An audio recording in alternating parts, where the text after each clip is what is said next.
All right. Let's see if the mic's working. Yes? Okay. Hi, I'm Alex Weinert. I'm a group program manager at Microsoft. I'm responsible there not for Azure IoT, but for identity security. So I'm responsible for essentially the anti-fraud, anti-crime, anti-compromise work that goes across all the accounts we run. I'm going to talk a little bit about IoT security and challenges for a colleague who unfortunately was not able to make it, but has. I will also interject a few of the things I've seen in terms of attacks that we've seen, weaponization we've seen in the wild, and how they've impacted our systems. So I'll kind of get started, and I think, we're at a, good news first, right? IoT has definite value. It's getting used. These are a set of customers that that we have that not only use it but are willing to talk about using it. So the sort of good news first is, hey, people are getting value out of it. And I think from a security perspective, the analogy I would use is, if you think about early days of a lot of technologies when there's a lot of value to the market, we rush into it maybe without a huge regard to safety. So we can think about early days of the automobile, for example, and the sort of death per capita there being quite high, but we still drove, right? And the adoption went on. So productivity will generally trump security, right? And so we're going to see this drive forward to more adoption here because in the marketplace, the productivity wins. And if you're somebody who's very good at doing something in terms of physical devices, and if I just pick on like locks as a simple example, it doesn't necessarily mean that once I teach that lock to go and intersect with the world of information security that I know what I'm doing, right? And even companies that work very hard at it have a hard time, right? And so we have this trend that we're going to see. But the good news is we're getting value sufficient to drive the advances and drive that safety in those developments. And so the challenges here come from a couple of different things, and we're going to drill into them. How do organizations intersect? How do we all do our jobs with security in mind? And that can hit a lot of different places. And again, we have cultural issues to resolve there. And then what can we do in terms of standardizing and driving regulations that help us out? So hitting on organizations first, my view on this is like you have two very different cultures, and we'll get into this at a technological level as well, but you have a culture of IoT being information technology, and then the operational technology. And operational technology is generally very much about reliability, cost, isolation. Information technology focusing more on things like privacy, and so and data security. So when we think about an information technology development cycle, we're thinking about how do we do our security lifecycle monitoring, security development lifecycle management, things like what are my isolation boundaries, what are my security boundaries for communication, how do I think about encryption of data, monitoring. We have a whole set of cultures around doing these things. And then as we drill into the OT piece, I might think much more about is the device highly reliable? Is it going to do its job over and over again? Can I do good automation around it so I can reduce costs? Because a lot of what I'm trying to do is get a 24-hour robust cycle going. And so one of the ways that I do that traditionally, right, is I like to get it set up and running, and then in some kind of conceptual way put a glass dome over it and isolate it, right, so that it doesn't have to talk to the world and nobody can mess with it and I don't have problems. And so there is an interesting problem here when we then punch a hole through and say, actually, let's go talk to that thing, let it talk to other things, and suddenly our isolation, around this stuff is gone, right? There's a nice analog here, which I'll kind of forward reference a talk I'm doing tomorrow, which is the way we thought about network isolation and firewalls in IT, right? And that all worked really great until we punched the VPN holes in, and we allowed non-corporate devices onto the network, and then all of the promises we had made ourselves about it's probably safe because it's on my network all became meaningless, right?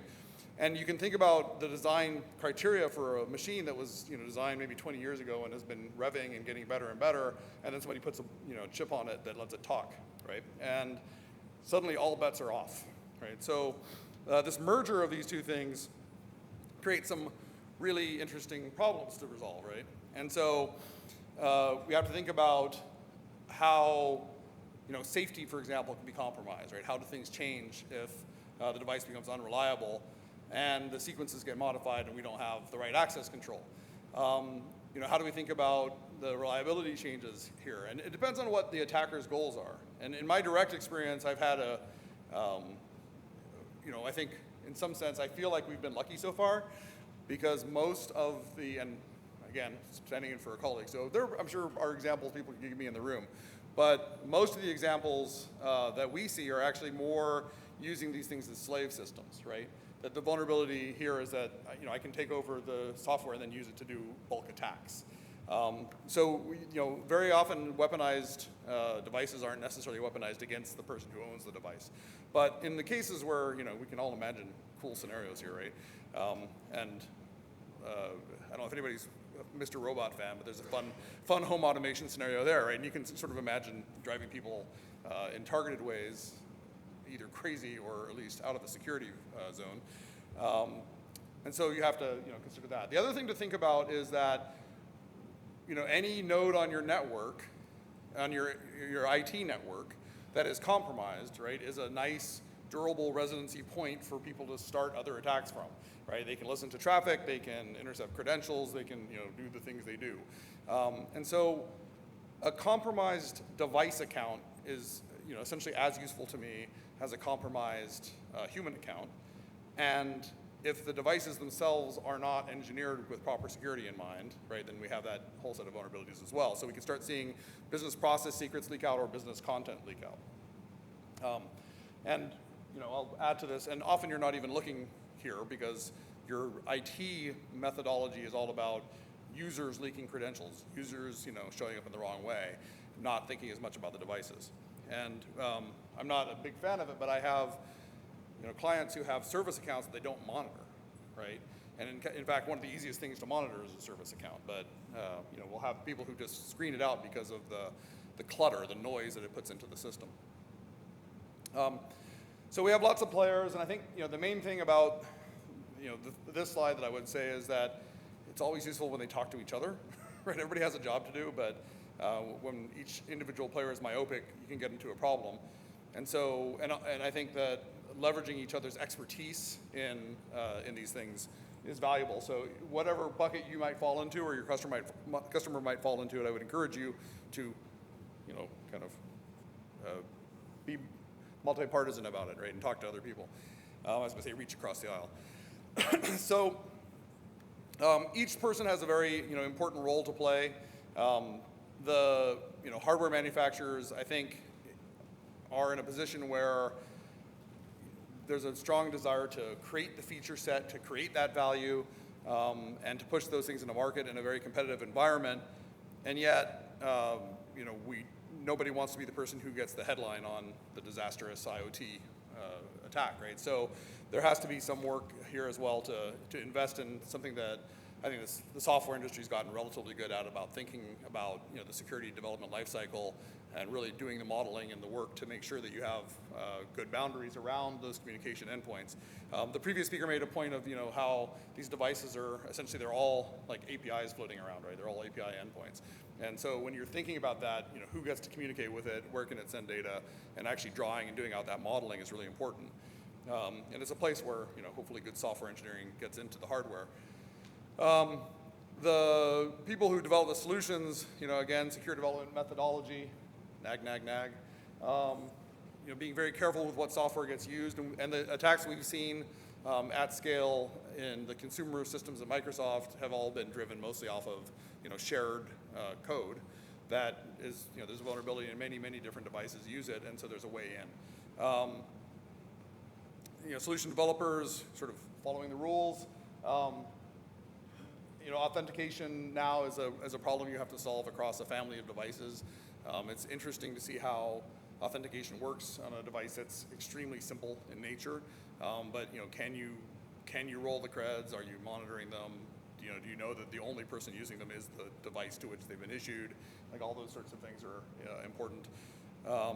And then finally, if you're using the system, I think Microsoft, we use Patch Tuesday, but like staying on top of the currency of the system you're using and the currency of the attacks, and then actually paying attention.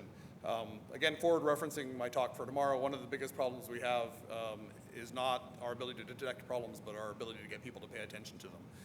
So we do a high priority notification to an administrator, and there's 25% chance they're going to respond on the first try. And so that's a problem, right? So like making sure that you're investing the time and the resources into monitoring. Of course, that means automated monitoring and automated notifications, because nobody has the time to scroll through pages of stuff. I'm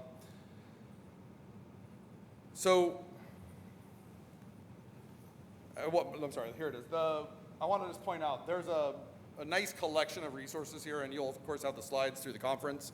But in the slides are some URLs that are useful, like documents and white papers and tools that you can use to help on this. All right. So, as we think about security and systems modeling, right, you have to kind of think in terms of the complete flow through, right? So our job in the net of this is to think through all three of these pieces. Is the device itself secure? Is it operating in a physically secure way? Is it operating with intolerances? All the old device problems that we've had in automation. And then, do I have a pipe that I can trust? And then, do the services that drive that pipe, are they also safe? And so, as you go through, thinking about what it means to connect all these devices, secure the connection for all these devices, and to make sure the services that drive them are all secure, it's a somewhat daunting task that's going to require coordination between different cultures in the organization. People who've traditionally run the machine floor, and then the people who've traditionally worried about how people get into email and actually, again, have to talk to each other. So, things to think about here. There's a whole bunch of nice problems, right? What software are we using? What hardware are we using? What's my device management solution? What are the service vulnerabilities of the service that drives it? How do I authenticate to that? Is that channel secure? And then, finally, do I have physical access to the device to tamper it if that's the vulnerability I'm worried about? And again, remember that I might use that as a way to get into your information systems, right? If I can get physical access to a device, and then that device has a vulnerability that allows me to get in there and hijack the software, then I've got essentially residency on your network. So,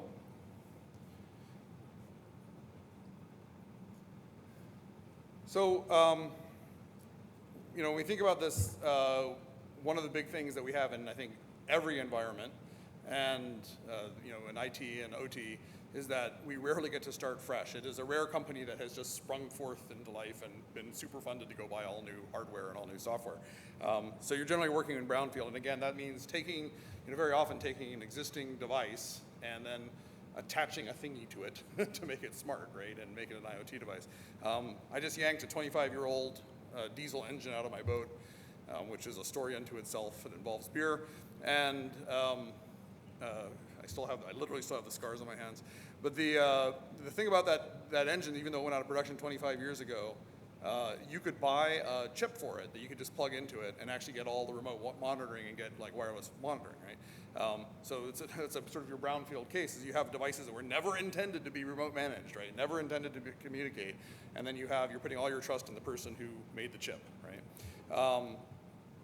So there's obviously significant issues there, and a lot of the model for security has been, hey, we're going to just make sure the doors are locked and it's good, right? And that model goes away. So, we have this evaluation framework for thinking through this, and again, this is on the link that I put up earlier, and we'll put up again later. But they're sort of walking through. Think about the threats that you're particularly worried about, right? What's the worst thing that can happen, and what are the consequences of that? Because you're going to have to invest energy in a thoughtful way, right? It's unlikely that you are super funded to go and, really just send an army of people at the problem. So, what are your chief things that you're concerned about? The consequences of those, and then how you evaluate, and then how do you execute? So, starting off with the threats, are you worried about rogue operators getting in and infiltrating your data network, using the device? Are you worried about somebody, a competitor, shutting down your production facility or doing some kind of sabotage into your production? Are you worried about, espionage, like somebody turning on cameras in your lab and watching what you're doing? Like, those are the things that, you have to kind of tabletop and think about what are the things that we have that are of value that could be done. One of the things about cybersecurity in general, right, is that it is a rare thing a very, very rare thing that griefing is actually the goal, right? When you go and you tabletop and you look at your threats, just giving somebody a bad day is usually not where you're at, right? The goal is usually to find some way to either establish a much more strategic pipe of data flow, right? So you want to stay in the network, or rarely but increasingly, there's actually a full-on attack, shut things down kind of motive, and then that is motivated either through politics or through competitive juices, right? And so, if you have a thing where like, ooh, somebody could turn on the camera in the conference room that is rarely in use, versus you take that and you maybe look at somebody could make this robot spin around and hurt people, right? What's the thing that's going to be the motivator for the bad guy? I try to put the bad guy's hat on and think, okay, where is the damage? Not so much what would hurt us the most, but what it would profit them the most, right? And that's a way to kind of stack rank these things. So you have bad activity, hijacking. You have things like failure modes and of course physical attacks. But the threats that you're concerned about in this case are ones where someone is maliciously trying to do things. But you also want to think about reliability and make sure that you're buying good stuff. But that's straightforward, relatively. And then think about the consequences of those threats and what's going to happen to the company. And again, this is part of the prioritization exercise, but also kind of getting completeness. Can you get out to the corners of what are all the different things you want to mitigate against, and then ensure that you're in good shape. So again, the multifaceted attacks here are entering at the point of the device to go out, or entering from the service that controls the device to go and change things, or maybe both, right? I can go in from the service, come into the device, insert software that then is able to infiltrate the network. So lots and lots of fun scenarios to play out. And then once you do that, you look at how you're going to rack them, and think about where you are in your life cycle. And so here by example, if you're still in the design phase, threat modeling. Looking at if you're concerned about, can private data leak out? Can user privacy be compromised? Those are things we can handle in design. Once you're in operation state, this is all about monitoring. And so there's kind of different things that can happen during the deployment and rollout phase. And if you're after the fact, you can go and do them and see what you need to change. And again, a set of tools here to help you with this. So if you wanted to go and kind of run through the playbook, there's some tools at Microsoft's website that can help you there. And then we do have a program that kind of helps connect customers with partners who are experts, and so that's also on the website. I'll kind of gloss over that. And then we'll get into some policy things. And so, one of the issues we have here, as I mentioned at the beginning, is that when you have a lot of people who have been experts in building machines that automate tasks, but not experts in doing information security, they need guidance. And so the standards really help us out here, right? And there's a good place here for regulations and standards to get ratified that help guide the development of the IoT, so that we can get into a place where we don't find ourselves cleaning up after a disaster as often. Governments have a unique role to play here, as they can serve catalysts to develop good IoT security practice and provide guidance. And so, crossing over again, you think about like NIST and password guidance, the stuff they just did. It's useful to the industry to have a strong statement like that.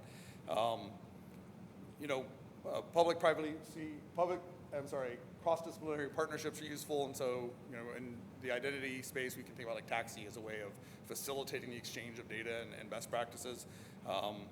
And so we need similar things to happen in IoT. And then just supporting, IoT initiatives to create those things as international standards.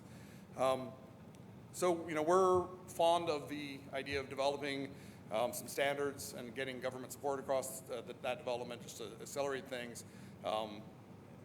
I personally, I think that Often industries can get in front of that and do it first if they do it well, but where that doesn't happen, government ratification can be pretty helpful.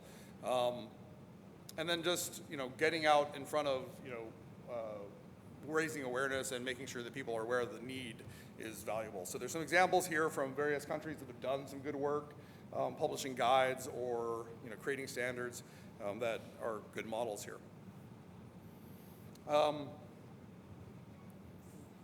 There are no existing end-to-end IoT security standards. The existing standards are retrofitting IT security to Internet of Things, which is a good start, but probably not enough because there's no scope here for the actual physical interaction with the device. And so we need all of what we had before and more, because again, we're in a more complicated environment. We have all of the complexity we've had in operations, plus all of the complexity we've had in information security. And so, as we look across this, we want to kind of get into thinking about a security maturity model, where we can create, realizing that we're in a brownfield technology environment, realizing that we're in a somewhat nascent environment with IoT. We want to get to a place where we can, create sort of levels, right? How do you step up to the right level of security? So the maturity model gives us that.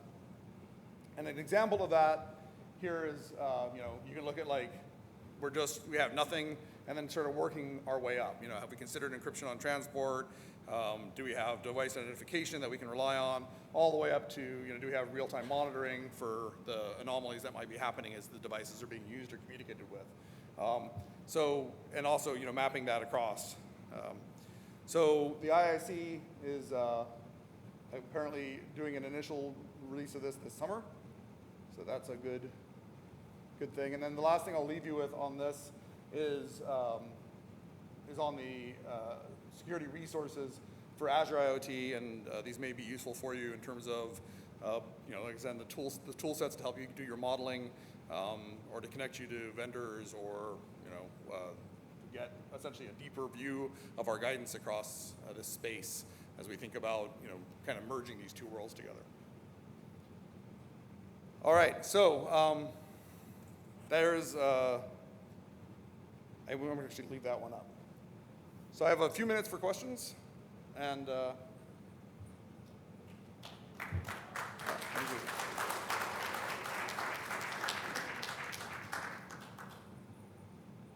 any questions? So is there any kind of initiative or working group or alliance that companies like you have formed in order to define standards and things like that? There are a few. I don't have them on my tongue as a substitute for my colleague, but they are in the documents. Because I've seen IoT Cybersecurity Alliance, right, that Palo Alto Networks, AT&T, Nokia, and some. Yeah, I think there's a variety of of different places where the Azure IoT team is working with various groups, but I don't know the names of the groups, unfortunately.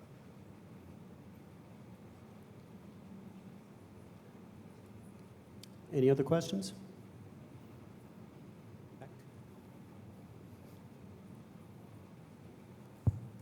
Alex, I'm glad you mentioned threat modeling as an important factor here, so that you're not running around like chickens with our heads cut off, which we normally do. One of the challenges in this space is that the threat modeling sometimes cuts across too many different actors with too many different responsibilities to really stitch something serious together. Any ideas in that space? I mean, yes, but I think you see. I mean, I've been at Microsoft for 22 years, so I'm going to speak about my experience there, right? I think even in well-intentioned organizations, there's an inclination for people to revert to their comfort zone and what they know, right? So, for example, I'll use a recent example of, for my work, you're working with we have what we call CILA, Corporate and Legal Affairs, right? And the model there for how do you think about communication or how do you think about information security is how is the document marked and what words are on it, and and there's a sort of focus there, and it's very hard to kind of get people out of that headspace, right? Similarly for me, I'm thinking very much about cryptography and anomaly detection and data analysis as the way you do these things, and the collision of cultures can be hard, right? And I will get to a punchline here in a second. So you have this in spades in IoT because of the two disparate cultures of the operations culture and the information culture, and you have a trust model which is like this guy on the factory floor is trustworthy, I've known him for a long time, or this person has the right keys on one side, and you have a different trust model altogether, which is, well, this guy did an MFA challenge, so he's okay, on the other. And again, it's really hard to get people to think like a team. And so I think often, there's sort of the third-party arbitrage approach, which is there's somebody who cares about the project who has a foot in both cultures and can kind of bridge those things. But in a lot of organizations, now we're talking about the CEO or a delegate of the CEO. And that's difficult. And then I'm a big believer, and again, showing my bias from my culture, I'm a big believer in data. So I think what are the measurables that would indicate to you that you're getting into the right place? So if you were to just take it as hey, we all agree that there should be no way for somebody to put rogue software onto the device, right?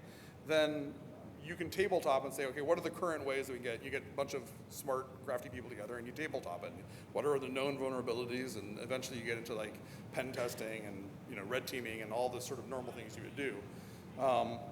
But the first and hardest problem is to get people to recognize the validity of each other's positions on these things, right? The guy who is a factory floor guy who knows nothing about like SSL encryption still has a very valid way of thinking about the security of the systems that he's been operating for 20 years or whatever, right? And so getting through that cultural thing often requires somebody above or outside the organizations to bridge it, at least initially, right? Or a common metric that people are driving to, that they're both coupled, their success is coupled to it. It's a hard problem. I mean, it's just a hard, and we have all got it. Anybody who works in a big organization has seen this problem play out somehow. But I think I think it's much more cultural than technical. Thank you very much, Alex. Thanks again. So we have a short break before